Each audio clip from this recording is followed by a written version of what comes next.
सोचिए जरा, एक देश, 140 करोड़ लोग और प्रधानमंत्री की कुर्सी।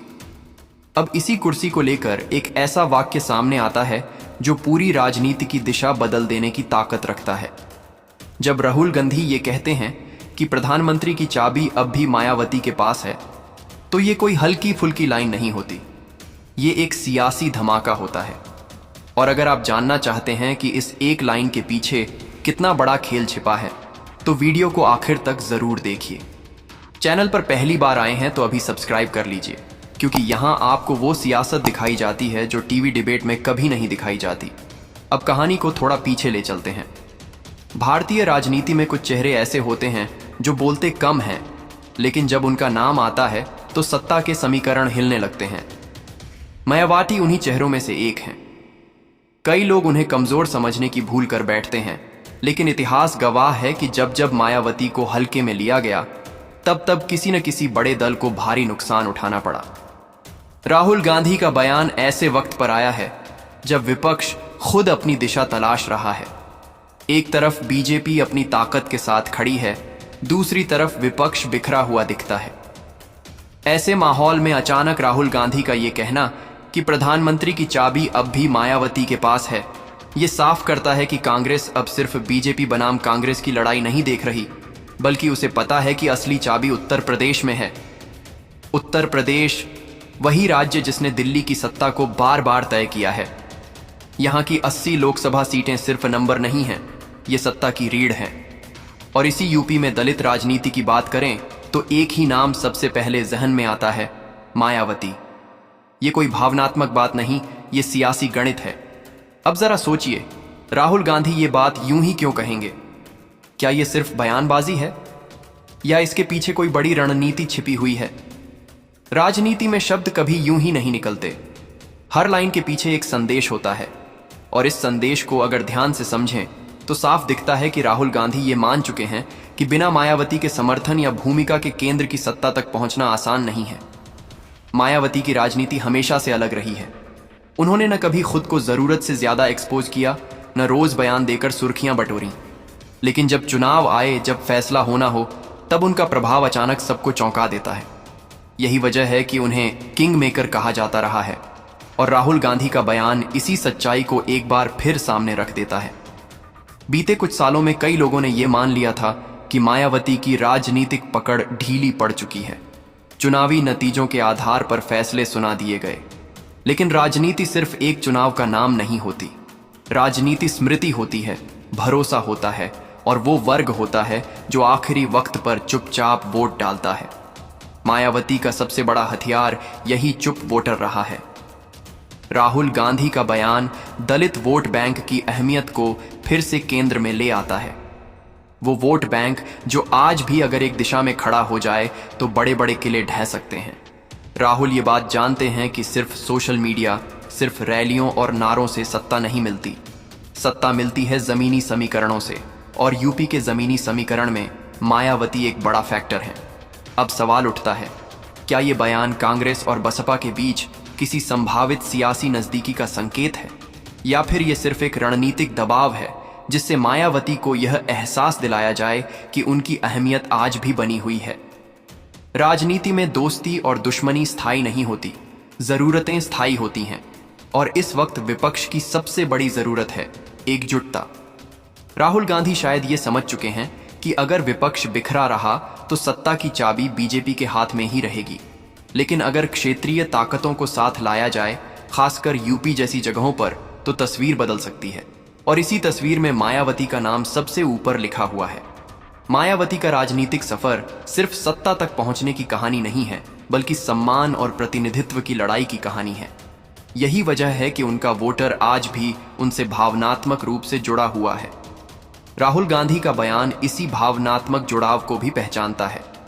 इस बयान के बाद बीजेपी खेमे में भी बेचैनी देखी जा रही है, क्योंकि उन्हें भी पता है कि अगर दलित वोट एकजुट होकर किसी दिशा में चला गया तो नुकसान तय है।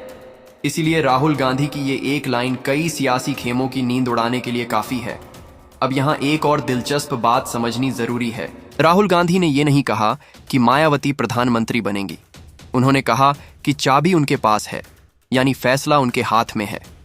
किसे समर्थन देना है, किससे दूरी बनानी है या अकेले चलकर सबको चौंकाना है, ये सब विकल्प आज भी मायावती के पास खुले हुए हैं। यही वजह है कि उनकी चुप्पी भी सबसे ज्यादा शोर मचाती है। जब मायावती कुछ नहीं बोलती तब भी सियासत में हलचल रहती है। राहुल गांधी का बयान इस चुप्पी की ताकत को सार्वजनिक रूप से स्वीकार करने जैसा है। अब आगे क्या? क्या मायावती इस बयान पर कोई प्रतिक्रिया देंगी? क्या कांग्रेस और बसपा के बीच पर्दे के पीछे बातचीत तेज होगी या फिर मायावती हमेशा की तरह आखिरी वक्त तक पत्ते नहीं खोलेंगी? ये सब सवाल अभी खुले हैं, लेकिन इतना तय है कि इस एक बयान ने आने वाले चुनावों की बहस को पूरी तरह बदल दिया है। ये सिर्फ राहुल गांधी की बात नहीं है, यह उस राजनीति की स्वीकारोक्ति है जो अक्सर कैमरों से दूर रहती है। वो राजनीति जो आंकड़ों, वर्गों और सामाजिक समीकरणों से चलती है, और इन सभी समीकरणों के केंद्र में मायावती का नाम आज भी मजबूती से खड़ा है। यही वजह है कि आज हर सियासी दल, चाहे वो माने या न माने, अपने अंदर ये सवाल जरूर पूछ रहा होगा, अगर प्रधानमंत्री की चाबी मायावती के पास है तो वो ताला आखिर किसके लिए खोलेगी?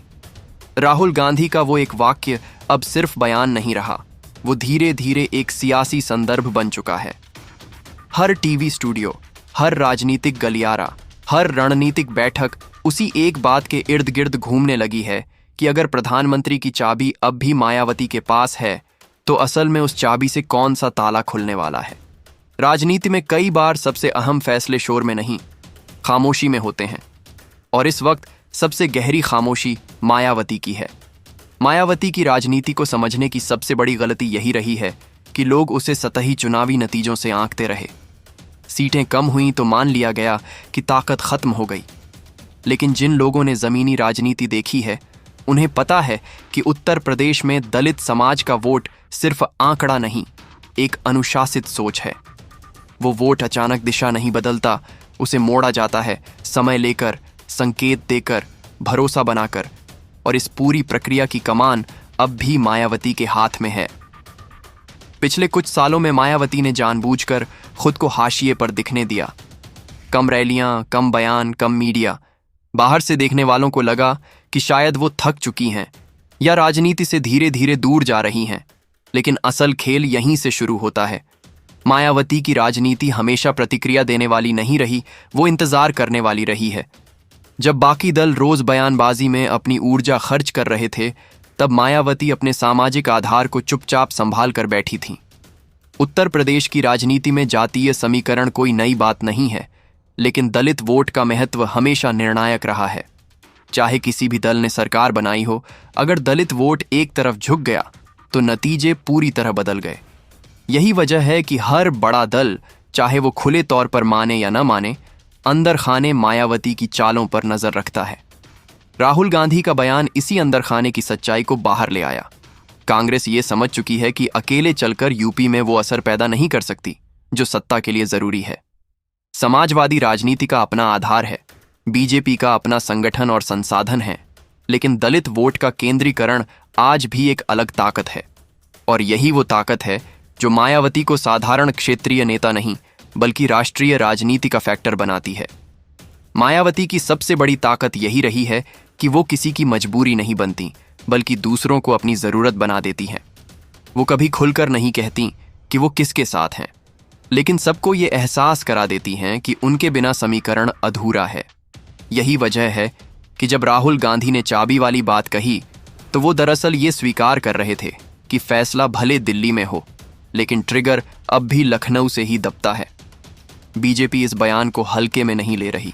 उन्हें भी पता है कि दलित वोट बैंक में थोड़ी सी भी सेंध उनके लिए परेशानी खड़ी कर सकती है।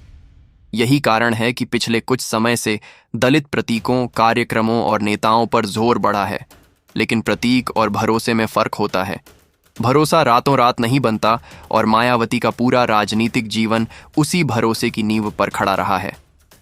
एक और अहम बात जिस पर अक्सर ध्यान नहीं दिया जाता वो है मायावती का कैडर। बसपा का संगठन भले आज पहले जितना सक्रिय न दिखे, लेकिन उसका मूल ढांचा अब भी जिंदा है। वो ढांचा जो चुनाव के वक्त अचानक सक